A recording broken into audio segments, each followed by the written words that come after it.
Hello everyone, good evening.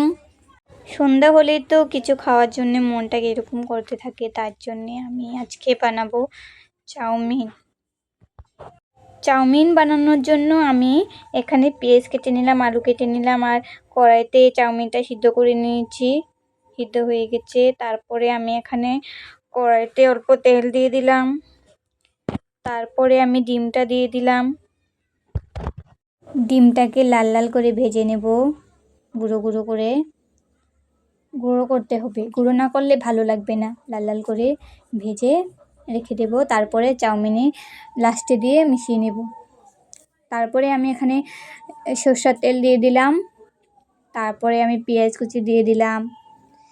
পেঁয়াজ কুচিটা ভালো করে লাল লাল করে ভেজে আলুটা দিয়ে দিলাম। আলু দেওয়ার পর ভালো করে খুন্তি দিয়ে নেড়ে চেড়ে নুন দিয়ে দিলাম অল্প। তারপরে আবার নেড়ে চেড়ে তারপরে হলুদ গুঁড়ো অল্প দিয়ে দিলাম।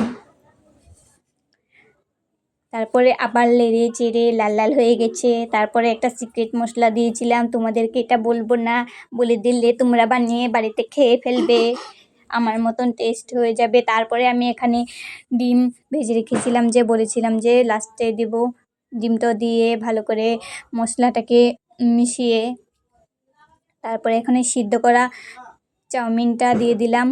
এখন খুন্তি দিয়ে ভালো করে নেড়ে চেড়ে নামিয়ে নিলেই রেডি আমার। চাউমিনটাকে বেড়ে নিয়েছি, সুন্দরভাবে প্লেটে সাজিয়ে নিয়েছি সস দিয়ে। অসাধারণ হয়েছে খেতে। তোমরা যদি খেতে চাও আমাদের বাড়িতে এসে পড়ো, তোমাদেরকেও দেবো। কীরকম লাগে তোমরা খেয়ে বলবে। আজকের জন্য এই পর্যন্ত, টাটা।